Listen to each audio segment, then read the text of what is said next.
Here are the most extreme revenge stories from history.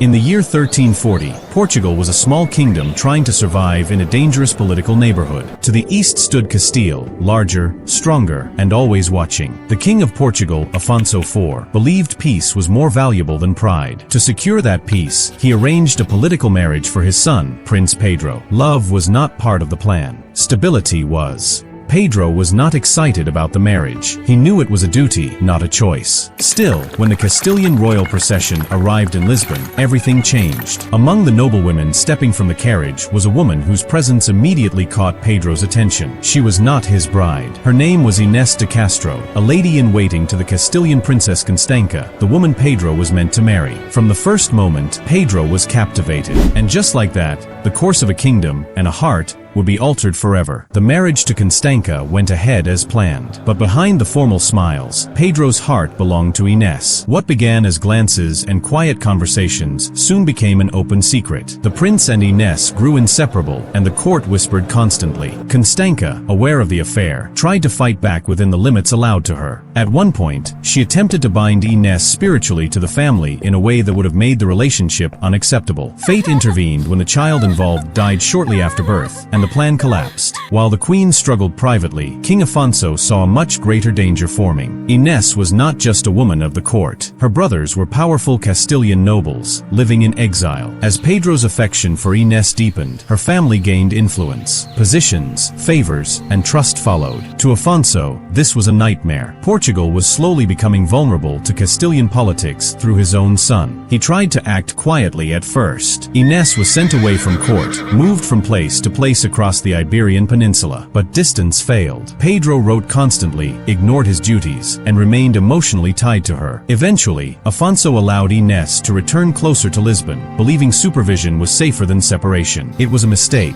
and the seeds of tragedy were already sown. In 1349, Constanca died during childbirth. For Pedro, her death marked the end of obligation and the beginning of hope. He believed nothing now stood between him and the woman he loved. He openly planned to marry Ines and legitimize their children. For King Afonso, this was the final line. A royal marriage to Ines could pull Portugal directly into Castilian internal conflicts and spark a future civil war over succession. The king ordered Ines banished once again, this time to Coimbra, and strictly forbade Pedro from marrying her. Pedro ignored him completely. He followed Ines, lived with her openly, and together they had 4 children. What had once been an affair had become a challenge to royal authority. Afonso now faced an impossible choice. If he allowed this to continue, Portugal's future was at risk. If he acted, he would destroy his son. In the end, he chose the kingdom, and that decision would ignite a fire no one could contain. In 1355, the king sent 3 trusted men to Coimbra. They found Ines at a monastery. In front of her children, she was executed. Her head was cut off and left behind as proof that the matter was finished.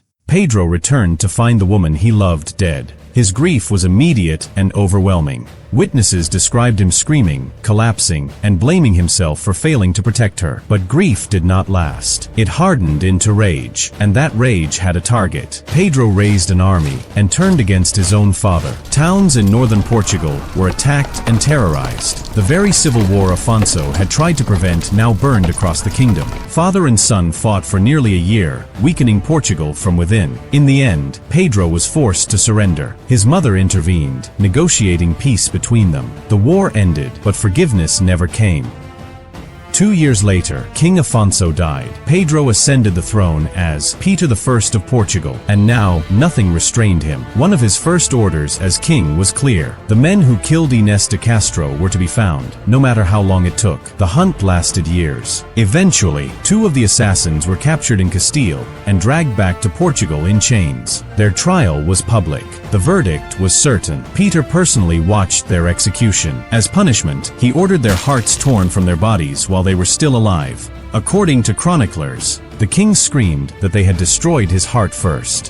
Whether he took part with his own hands or not, the message was unmistakable. This was not justice. This was revenge. What followed became legend. Some accounts claim Peter declared that he had secretly married Ines before her death, making her the rightful queen of Portugal. Her body was exhumed, dressed in royal clothing, and placed upon the throne. Nobles were forced to kneel before her remains and swear loyalty by kissing her decaying hand. Whether this coronation truly happened or not, the story spread across Europe and cemented Peter's reputation forever. What is certain is that Peter ordered Ines buried at the monastery of Alcabaca, in a grand tomb. In his final will he demanded to be buried there as well, positioned so that, according to legend, they would rise facing one another on Judgment Day. Inscribed on his tomb were words promising reunion at the end of the world. Peter I ruled firmly, earning the nickname Peter the Just. Yet history never forgot what drove him. His revenge was born from love, grief, and obsession. He lost a woman, defied a king, fought a war, and punished her killers with unmatched cruelty. In the end, Peter did not win peace through power or alliances. He won remembrance through love, and revenge so extreme that centuries later the story still refuses to die.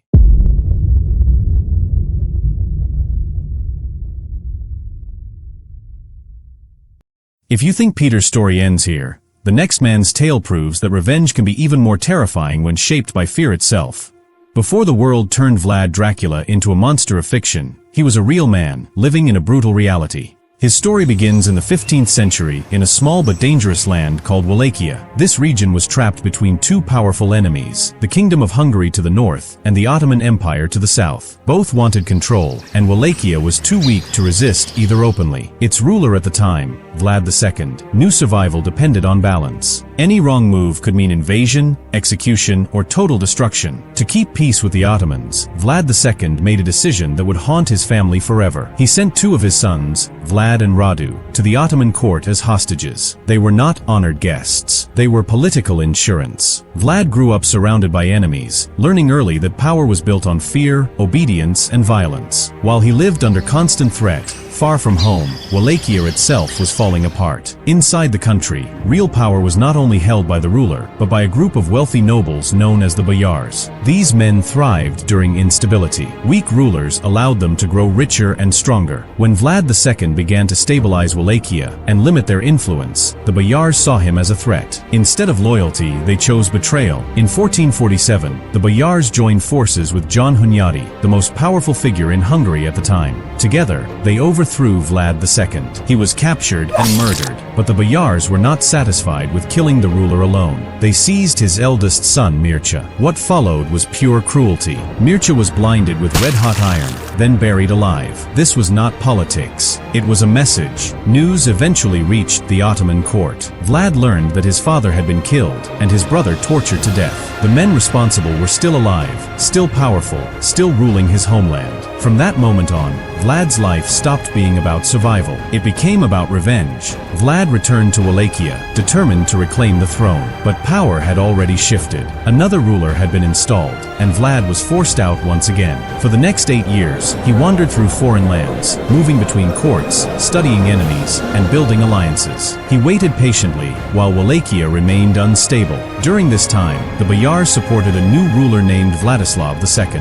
At first, they believed he would protect their interests and allow corruption to continue. But Vladislav proved less controllable than expected. Slowly, the Boyars turned against him as well. When the opportunity came, they supported the return of the very man whose family they had destroyed. With Hungarian backing, Vlad returned. Vladislav was defeated and killed, and Vlad III finally took the throne of Wallachia. But this was not a celebration. For Vlad, becoming ruler was only the beginning. One of his first actions was deeply personal. He ordered his men to find the grave of his brother Mircea. When the body was uncovered, the evidence was undeniable. Burn marks around the eyes. Signs of brutal torture. The rumors were true. The Boyars had done exactly what he feared. Vlad did not react with open rage. He reacted with planning. The Boyars believed that the past was forgotten. A new ruler usually meant forgiveness, compromise, and peace. Vlad allowed them to think this. On Easter, he invited the Boyars and their families to a grand feast.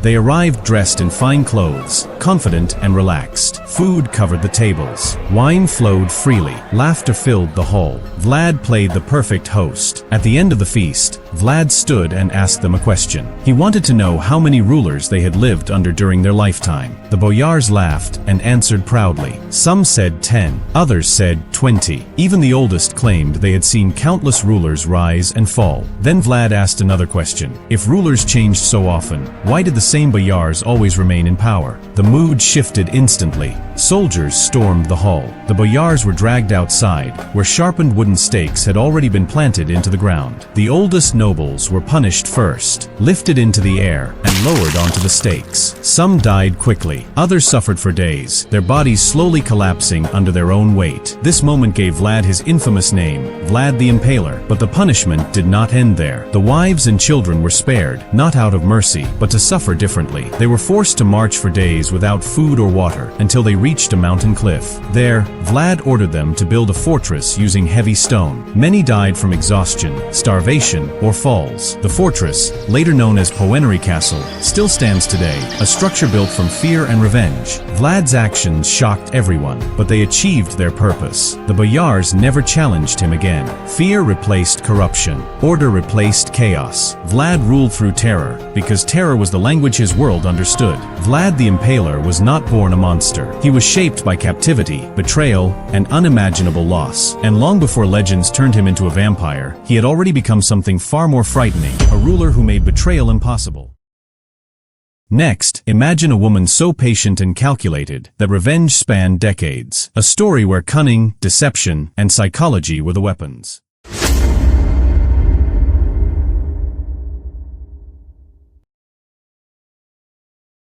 In the year 945, the lands of Kievan Rus were ruled by Prince Igor, a leader whose power stretched across parts of modern-day Ukraine and into neighboring regions. His rule depended heavily on tribute paid by surrounding tribes, money collected in exchange for protection and dominance. One of these tribes was the Drevlians, a people who never truly accepted Kievan authority. They cooperated when it suited them, and resisted whenever they saw weakness. When Igor's father, Oleg, died decades earlier, the Drevlians believed the grip of Kiev had loosened. They slowly stopped paying their tribute, keeping their wealth, and daring Kiev to respond. For years, Igor tolerated this defiance. But eventually, patience ran out. Determined to reassert control, he personally led an army to the Drevlian capital, Iskorostan, to collect what he believed was owed. Faced with overwhelming force, the Drevlians gave in. They paid the tribute, and Igor began the journey home. That should have been the end of the story. But greed, pride, or simple misjudgment pushed Igor to make a fatal decision. He felt the payment was too small. Against all wisdom, he turned back with only a small group of guards and demanded more. This time,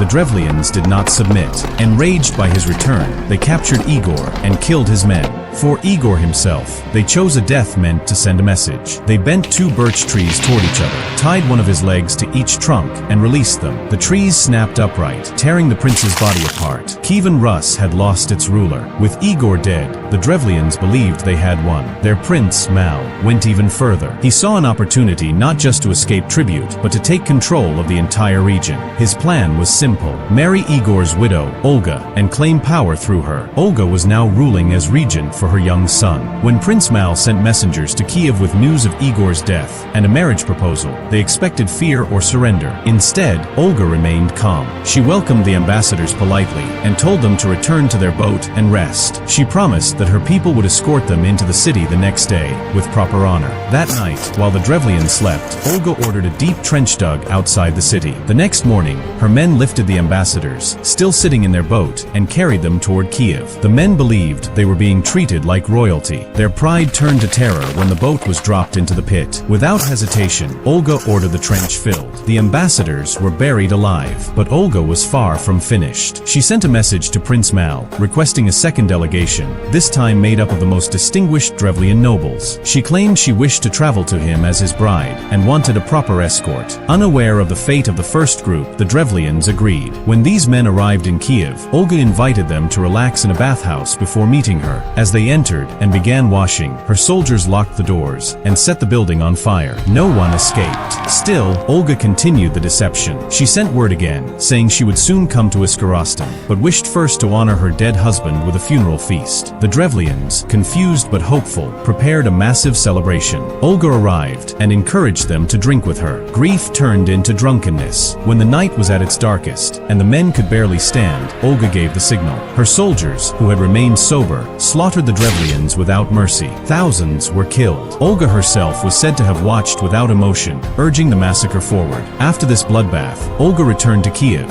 and gathered a full army. She marched on Iskorostan and placed the city under siege. For over a year, the city suffered. Food ran out. Supplies vanished. Desperation spread. Finally, Olga sent a message offering peace. She claimed she wanted only tribute, not more blood. The Drevlians hesitated, fearing another trap, but hunger forced their hand. Olga made a small request: 3 pigeons and 3 sparrows from each household. Relieved by how harmless the demand seemed, they agreed. That night, Olga ordered cloth bundles filled with sulfur tied to each bird. The cloth was lit, and the birds were released. Instinctively, they flew back to their nests inside the city. Within hours, fire spread everywhere. Roofs burned. Homes collapsed. Iskorostan became an inferno. As the city fell, Olga claimed the remaining land and people as her own. The Drevlians were broken completely. Their rebellion ended not just with defeat, but with total destruction. Olga's revenge was not quick, emotional, or reckless. It was slow, calculated, and absolute. She used deception, patience, and psychological warfare to destroy an entire people who believed they could outsmart her. Their mistake was thinking they could kill a ruler without consequence. Instead, they created a legend. And speaking of bold, calculated moves, what happens when a future ruler is captured and mocks his captors instead of fearing them? Julius Caesar's story shows how audacity alone can turn the tables.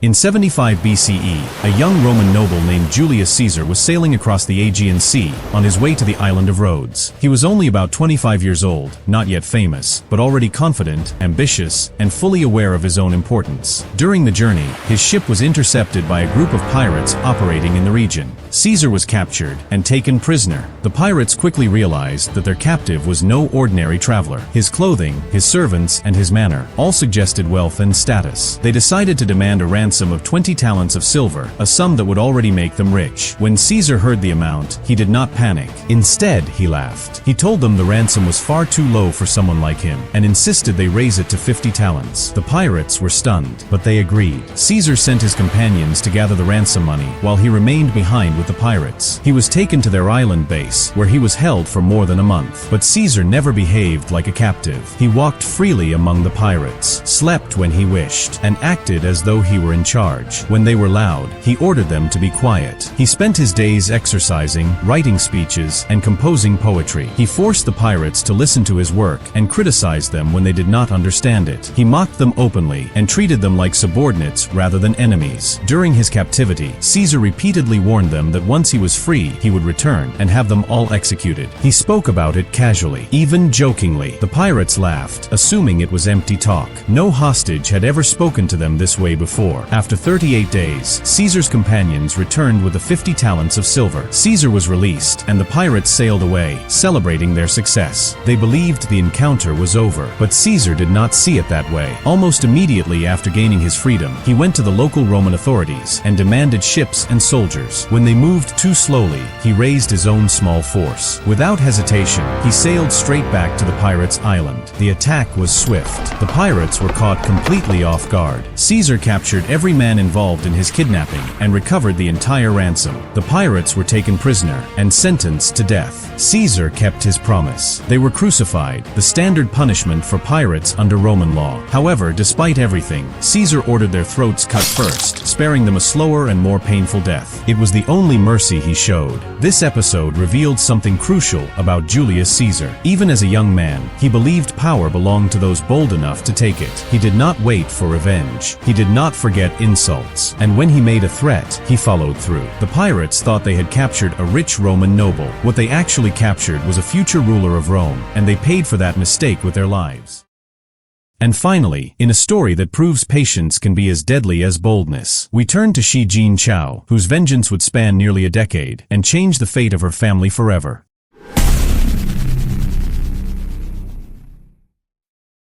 In the early 20th century, China collapsed into disorder. In 1912, the Qing dynasty officially ended when the child Emperor Puyi was forced to give up the throne. What followed was not stability, but chaos. The central government in Beijing lost real power, and the country fractured into territories ruled by rival warlords. Armed factions fought endlessly for land, influence, and money. This violent period became known as the Warlord Era. During this time, a young woman would begin one of the most patient and calculated revenge stories in modern history. In the early 1920s, a college student named Shi Jinqiao was living a relatively comfortable life in Tianjin. While much of the country suffered, her family had risen in status. Her father, Shi Jinqiao, had joined the military and proved himself capable and loyal. Over the years, he climbed the ranks, eventually becoming a brigade commander serving under a powerful warlord. The family gained respect, security, and influence that few enjoyed in that unstable era. That life ended abruptly in 1925, when fighting erupted between rival military factions. As power shifted, a ruthless governor named Sun Quanfong seized control of large territories and declared himself a dominant warlord. Shi Jinqiao was sent with mercenary forces to capture a city in Sun's region.